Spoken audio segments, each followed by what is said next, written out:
Spaceships of the Gods.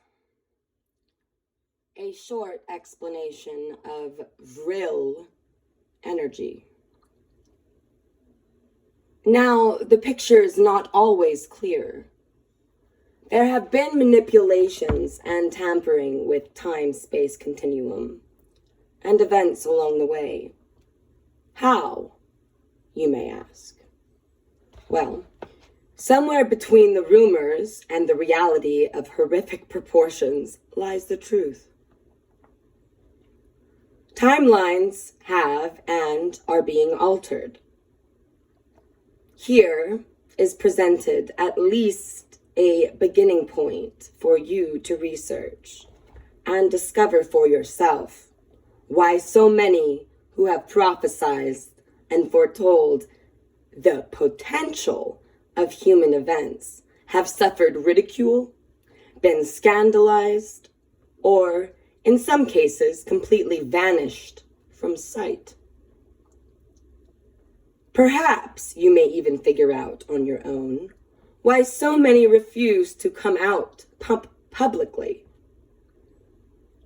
Not all that is seen is of a pleasant nature. And the line between science fiction and reality grows thinner by the hour. The discovery and science of vril energy is, from all the research I have compiled, attributed to a German scientist by the name of Victor Schauberger. Schauberger worked in close association with Wernher von Braun. My grandmother, my grandfather studied under. Everything's backwards sometimes. Ghost wolf, I digress.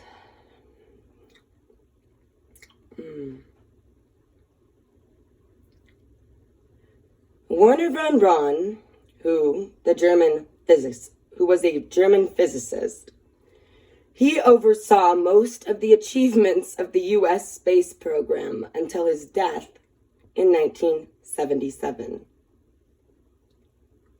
As to the vril energy itself, it could be either hot or cold, which equals electricity.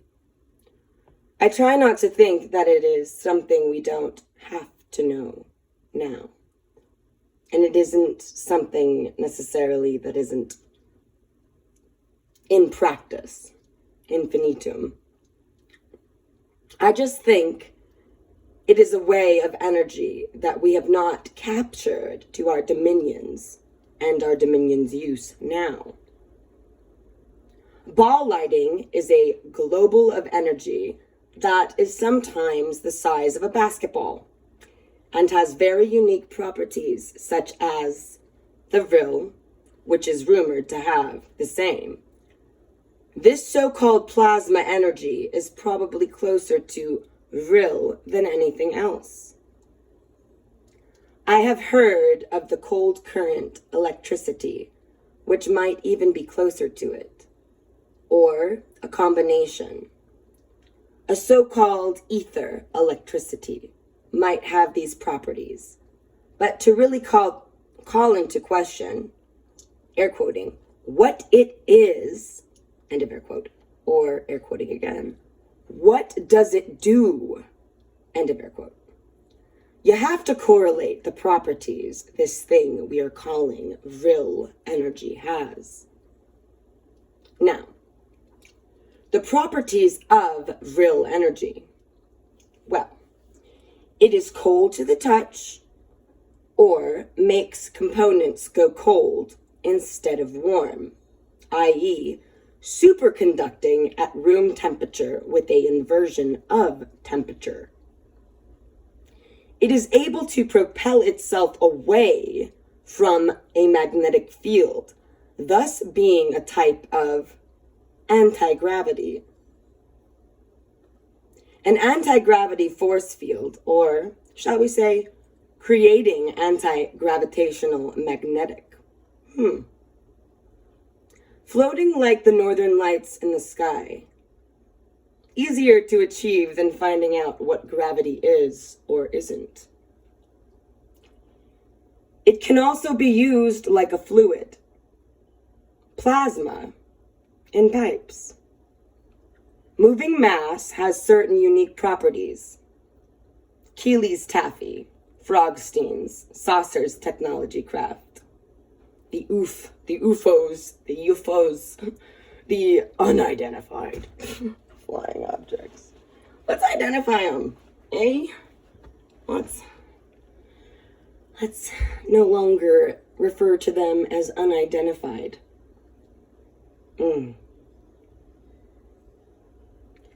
This use of the Vril energy dates back to World War II and the German circular aircraft that was built in the physical or a 3D form during this time.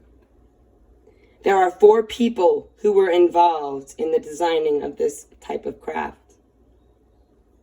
These were scientists whose names Bolonzo, Schriever, Habmel, and one other I cannot remember at this time. I do recall the nature of his design, which had to do with water and the utilization of hydrogen. It was discovered by the German scientists during the 1930s, who were obsessed with ancient technologies the world over, that this Vril energy was also used, here we go, in Atlantean and Indian aircraft, which were used, according to the ancient texts, around 10,000 KBCE. There is a book written about which I highly recommend you read. It is called Spaceships of the Gods. This was written by a man named Henry Kroll, Kroll. Henry Kroll is a gifted writer with a vast archive of real-world achievements. It is suggested that you read about Henry Kroll and research his credentials, as well as his books. You see, evil does exist. It was created by mankind. There are many kinds of mankind. Spaceships of the Gods is a collection of documented accounts of UFO and extraterrestrial activity, formatted in one comprehensive volume.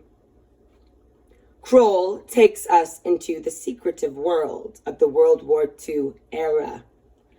German Third Reich space vehicles, rockets, and ballistic missile programs.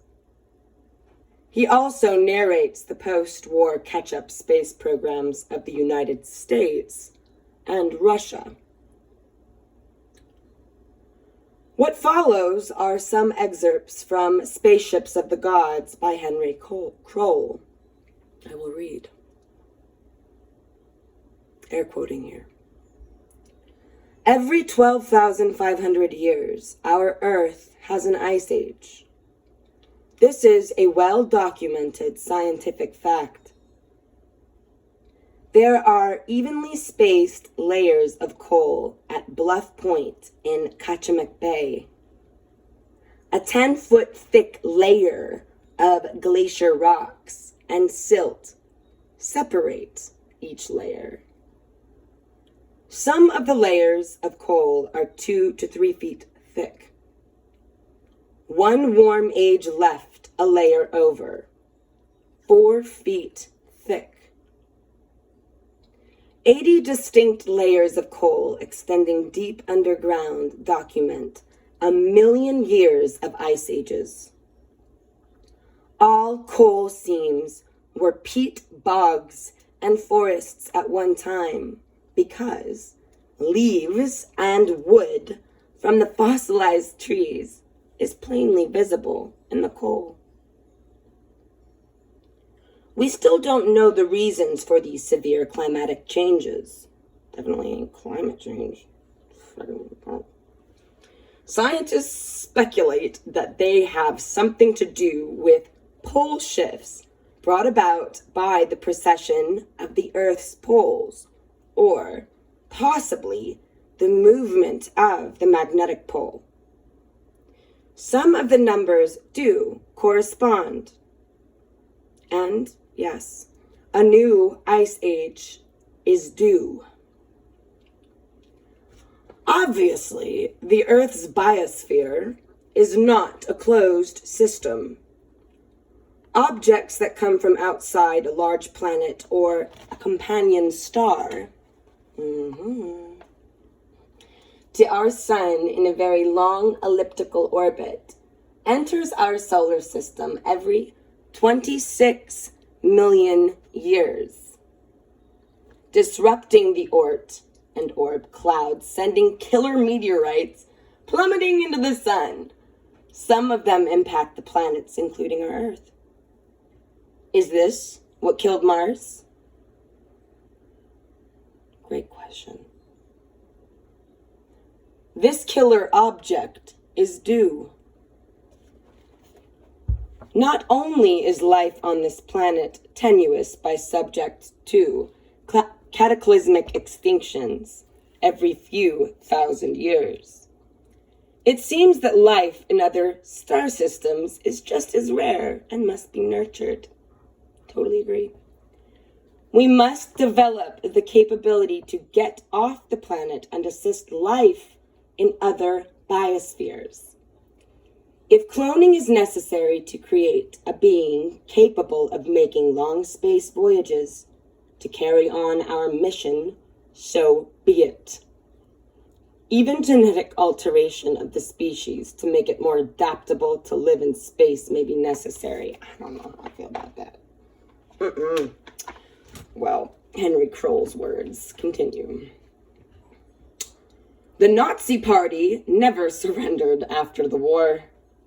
The USSR and the US were afraid of a bloody Fourth Reich because Hitler promised the fight would go on from other places if Germany were overrun.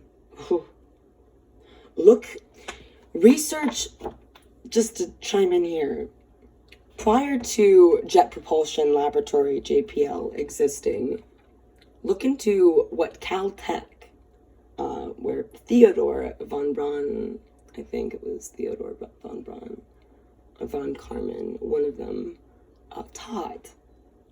1930s, 1940s. If you research that, bada bing, bada boom, it's wild. They say the truth is stranger than fiction. Well, I don't know about that. It's certainly strange. So, if the last war with Germany was World War II, don't you think by this time the Third Reich would have some type of contingency plan? Whatever happened to the First Reich and the Second Reich? God, I love it. Admiral Dernet moved the last battalion of over 100 U-boats to bases in Antarctica, at New Swabia, and South America. This was a complete series of U-boats, not a random list. Nazi Germany staked New Swabia in, here we go, 1938 to 1939, prior to the war, by dropping javelins decorated with the Nazi flag out of airplanes. The 20,000 square mile territory of Neuss, New Swabia, Neutraubland, is reported to contain many underground caverns with hot water springs, open lakes, and undersea rivers allowing submarine access far inland. Many of the underground caverns were warm and only need the addition of lights to make them hospitable. Given the Aryan preoccupation with underground caverns, it is quite logical that they would colonize such a place. I have a copy of a 1948 list of 261 German flying saucers. There are 84 vrills of 11.5 meters in diameter, and 3 Hanebu 2s 25 meters in diameter, and several Hanebu 3s of 79 meters in diameters. I'm not sure if I'm saying Hanebu correctly, but whatevs. These have speeds of 2,900 miles per hour and the capability of traveling to Mars. Fancy fucking that. So what's his name? Elon Musk? What the hell is he doing? You know? Just gotta say, I never really, this is my opinion. Something about that individual, we don't even know if he's man, doesn't pass the smell test.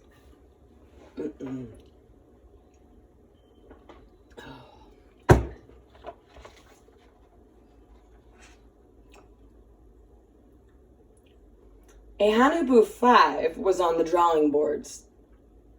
Several Andromeda motherships were constructed in the old Zeppelin hangars. Yep. Oh, phenomena from my atoms here until Andromeda. Boom. These occupied the same hangars at the same time as the vrills. These could carry 6 vrills and 2 Hanebu models into space. The Andromeda motherships are the long cigar-like shapes, objects seen occasionally orbiting the Earth, and are pictured in a Russian photograph orbiting Mars. They were powered by 6 vril levitation power units. So, if the Nazis had 261 flying saucer craft in the year 1948, they could very well have built thousands of them since then, i.e., they're not unidentified flying objects. Let's not call them that anymore. They're just flying objects. They've been identified, so to speak. Even if all of their bases in Germany were bombed out of existence, I am sure that some of them survived, such as the Marconi plant, located inside an extinct 10,000-foot volcano, somewhere in South America. Who knows what underground cities they have by now? They may have even joined forces with the ancient underground peoples, still controlling the Vimana and Asvin technologies. Some of the following information is from W.A. Harbinson's book, Genesis, and other books on the subject. Air quoting again. From 1946 to 1947, Admiral Richard Evelyn Byrd commenced Operation High Jump with 13 ships, 1 aircraft carrier, and 2 seaplane tenders, 6 two-engine R-4D transports, 6 Martin PBM ships, 1 aircraft carrier, and 2 seaplane tenders, 6 two-engine R-4D transports. Are you hearing all of these devices, mechanical devices? Some accounts say there were 5,000 men. Now this seems to be a bit much for a, air quoting again, within the air quote, scientific mapping expedition. Don't you think? I think. I concur. I don't conquer. I concur. Interesting. It was considered odd that when his force reached the Antarctic coast, they docked on January 27th, 1947, near the German-claimed territory of New Swabia, but then divided up into 3 separate task forces. Some newspapers reported the expedition was a huge success, revealing more about the Antarctic than had ever been known before. It wouldn't take much knowledge to make that statement, because very little was known about Antarctica at the time. Other, mainly foreign reports, state that this had not been the case. Many of Byrd's men were lost during the first day, and 4 of his airplanes inexplicably disappeared. The expedition had enough supplies for 6 to 8 months, but returned to America by February 1947. Admiral Byrd is quoted by a reporter as saying, "It is necessary for the USA to take defensive actions against enemy air fighters, which come from other polar regions. And in the case of the new war, the USA would be attacked by fighters that can fly with incredible speed from one pole to the other without refueling." Yeah. According to a Brisant reporter, after Byrd's return to the USA, he was ordered to undergo a secret cross examination. The USA inevitably withdrew from the Antarctic for almost a decade.